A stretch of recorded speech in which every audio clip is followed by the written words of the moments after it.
Hello and welcome to TreeWalker Talks, episode 66. Start prepping now. Okay, so it is Sunday night, my normal night to record. It is about 10:53 p.m. Gave this one, I got a few notes wrote down on this one, and we are kind of gonna go over some of the political stuff. I'm not politically driven on this. I just want to point some things out. That'll be in the main part. So let's talk about the homestead update. I've got stuff to update you on. Ain't that awesome? Okay, so I did get 2 new raised beds in. They're metal ones. I will get them put together because it was 2 4-foot by 2-foot by 1-foot tall garden beds, and they were $50, and they're metal. And they're brown, painted almost look like wood. So I'm going to put them together, see what I think, and then probably do a review video on there. Because at $50 for 2 of them, that's $25 a piece. That's pretty cheap. So let's see if they're cheap, right? Okay, what else did I get? I got a new, to me, evaporator, a maple syrup evaporator. Which I could have probably tapped this week, but it only would have lasted a week. So hopefully the cold's coming back in and we'll get back to our normal. But the evaporator was built by, use his first name, Lyle. And he does 75 trees, and it was too small for him now. And he took like an old pressure tank from a well, cut it, welded it, put a door on, all this and that, and made it into a really good one. I'm going to have to make a few modifications to where the pans go because it's an odd size where he put them. So I'm going to probably cut and bolt since I don't have a welder here. Or I'll borrow my dad's wire welder. I might be able to do that and weld it into place. He does have, it's like a 110 welder. And weld it back into place so that my pans fit perfectly in there. But I got it for, I'm not afraid to tell you people what I spent for it. I spent $75 on it. It would have cost me $50 for the parts kit to turn a 55-gallon drum into one. It also would have took time, and it would have cost me like probably $15-20 for the drum itself. So just that, let's say 15, so that's 65. So I paid $10 for time, and it would have took me a long time to do it. And this one looks pretty good. It's got grates in there, a clean out. I mean, it looks awesome. So hopefully we get to use that. The weather. Oh my goodness, this weather. So we got really cold, like negatives, and then in the single digits. And now we're made it up into the 40s and near the 50s. And this week, right now, I think we're at 40 today, 40 something today.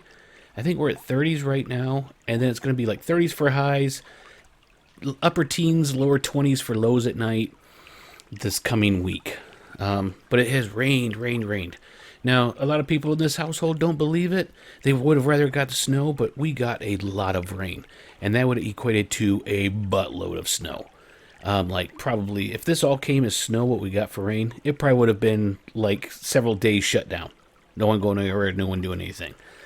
So I am happy and grateful that whatever the powers that be that decided to turn up the heat so we got this as rain instead of snow did it, because I can deal with mud. Which is one of the reasons why I didn't get the new raised beds put together yet. I did go out. The garlic, some of it did not get covered all the way. If you remember, I forgot a bed. And it is sprouting up. It's about an inch tall.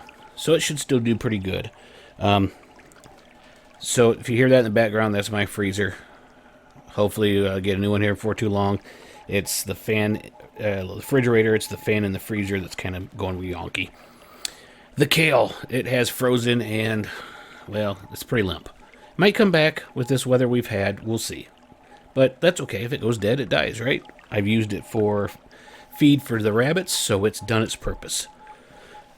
Okay, let's get into the main topic. Start prepping now. Okay. We've kind of discussed this a little bit before, and I'm just barely going to touch on some of the things here. You all know about the problems abroad, away from... I talk this like to people in the United States. I know I do have some friends in Sweden and other countries, but even for you, it's abroad, and I don't mean a woman. I mean issues in the Middle East, issues in Ukraine, issues in North and South Korea. You know, I don't know if I've said this before, and I'm not fear-mongering, but the other world wars started, after lots of little wars started. Kind of almost like we're repeating things, right? But we've got those issues. We've got problems here in the United States. We've got two warring factions. I'm not going to go into it too much other than to say keep your eye on Texas. This could go bad because it's all politics. You know, like I said, I don't want to get into it too much. If you want to learn more about that, check out my other podcast, TreeWalker's Ungovernable, because that's the topic on episode 4, which I'm recording right after I'm done recording this. So we have those. We have the problems, political, everything. We've got, Biden, I'll bring this in because the Biden administration just put a stop to any new contracts of liquid natural gas being exported out of Texas. Now, I'm not going to go in the politics part of that. I'm just saying that was going to go to Europe. What are they going to use to heat now that they're not going to get that? And since someone blew up the pipeline coming from Russia, and they're not getting the power and stuff from Russia. It's like people are putting a hurt hold on countries. I don't know, but just blocking that. Could that happen to you? Could that happen here? Could we lose everything? These are the people who are supposed to be there to come and save us, right? Wrong.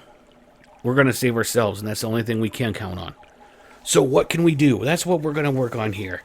We're going to go through a quick, like I said, I'm not going to talk your ear off. Just a quick little thing. What can we do? Well, if you've never grown a garden, now's the time. Get seeds, get trying, because your first couple years of growing a garden, it's going to suck. It's going to suck real bad. Okay? Maybe you're lucky, maybe not. Green beans, great thing to grow. Hard beans, not that difficult. Grow them. Anything. If you can just do containers. Maybe you're in an apartment. Do some containers. Grow a little bit extra food. Do what you can. One of the things that went off the shelves right away at the 2020 was greens. You can grow those in just no space at all in a window. So get your seeds. Get starting them. Get working on them. Get good at it. Stack food. Okay. We need to start getting that food. We need to start getting extra food. If you go, and I'm not even going to say get organic, get natural. If you can, that'd be great. But you know what? When you go to the store, get an extra pack of something. If you're buying macaroni and cheese, get 2 packs of macaroni and cheese. Put one on the shelf. Do that every time. Now you're going to get a little bit extra. You're getting peanut butter, get an extra. That's some really good protein and calories there. Get an extra peanut butter. Throw that on the shelf. They have a sale on something, buy it. If it's something you're going to eat, that's the key. You need to stack and store what you're going to eat. Because if you're not going to eat it, it's not going to matter. Rice and beans. They are really inexpensive for what they are. And I'm talking about the dried ones. Canned beans aren't bad either. But rice. I just went to a local store where we have is Myers. We got Walmart and that, but I'm not a big fan of Walmart. I'd rather go to Myers. They have a 20-pound bag of white rice for $12. That's 20 pounds. And that turned into, I don't know, when you cook it, what? Is it double in weight? So 40 pounds of food? I don't know. But it's already dried. White grain or white rice will store. Brown will not store that long because of the fats in it. Take it, throw it in a canning jar. I actually need to get more jar lids for it because right now I did that, but they're not vacuum sealed. They're just in a jar, which would still work because you're keeping everything out. Keep them in a cool, dry place. They should last, I don't want to say indefinitely, but indefinitely. And 20 pounds can go a long ways. $12.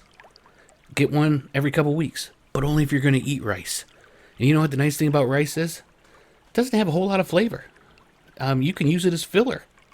But there is some nutritional value there. And there's something to be said about just filling your belly. You feel better with a full belly, right? Help warm you up, help give you a little bit of calories. So, add it to soup, do whatever. Rice is great. Beans have a really good high amount of protein. A little bit more prep time to make those. You want to soak them overnight, that sort. But they store good too. They're about indefinite on storage as long as you keep them dry, cool, and pests out of them. That's why I like the canning jars. You could use buckets with Mylar bags in them, or just buckets with like the zip bucket heads, the ones that are airtight, and fill them up. I'm actually probably going to do that. I'd like to get the Mylar bags and then fill a couple of them up with the rice, some with beans, but just get a pack of those. The beans, I think that, what were they? 88 cents for a pound? Get an extra pound every week. Get 5 pounds. That's $5. That's under $5. Stack those. Beans are good. Like I said, protein. Go good with stuff. Also a good filler. Fill up your belly pretty quick. And you got hours of fun farting afterwards. So, you can sit there and say, pull my finger. So that's great. You can get those. Pasta. Pasta's another good one. Now we're going off the script because that's all I had on that script. Pasta's another good one. Got to keep it dry. I would suggest oxygen absorbers and Mylar bags for those, because if you keep them dry, they'll last a long, long time. Canned goods. If you can't can your own stuff, guess what? Canned goods are pretty cheap in the store. And, even you can get them cheaper, but like they were doing 7 for $7 at Myers on a lot of stuff. Or the Campbell's Chunky Soup, 2 for $3. You know what? That makes a good meal. Some good calories to get in there. Get them on your shelf. I know, but I eat keto. That's great. But you know what? If food's not available, you'll eat what's available. So there's part to that, So what I'm saying is we need to buckle down. We need to prepare. We need to get things in order. It'd be even great if you could get some chickens. Come up with ways to feed them, because the feed could go away. As I've shown you I'm doing out here. And this year we're really going to crank down on that. And I'm going to try to get the rabbits. The rabbits I want to be my number one meat source. The chickens are there. I can use them. They're a little bit harder to grow my own food for. Rabbits, if I have to, I could grow 100% of their food hydroponically in my shed where no one else can see it. So I'm not worried about that, at least in the off months. In the summer, man, there's places all around here I can go get food for them. You saw the place I went and got the golden flower, golden root, that stuff. Boy, it escapes my mind at this time of night, and I'm getting worked up. There's all sorts of stuff there they could eat. Dandelion greens, they love those. You could get all sorts of stuff. Just grass. They can eat grass. If I had to, I could put them in a cage and move them around in the grass. And there's fields behind me. So that's why I'm picking those to be my number one meat source. And it's a lot like chicken. We'll still have chickens with eggs and stuff. And what I'm going to try to do is I'm going to try to figure out ways to grow things for them too. Because as I told you, with the hydroponic system I'm starting, I'm using rabbit manure and chicken manure. We're going to run that through. So what I would like to do is be able to feed from them what I'm making in that, and then make extra. So I'm also getting food for me. But even if it's just enough running through that system to feed back to them, it's a closed loop. They're making the fertilizer, it's growing the food to feed them, and when I'm ready to harvest them, they're feeding me. Or the chickens are giving me eggs. So these are all things you can do to prepare for anything that could be coming. And I'm not saying it's going to come. But you know what? Preparing's also good. Job loss. If you move, let's say Texas secedes. Things we don't know can happen. Hurricanes. If you've got food stored, hurricane hits, all the stores are going to be closed. Except for maybe Waffle House. Waffle House almost never closes.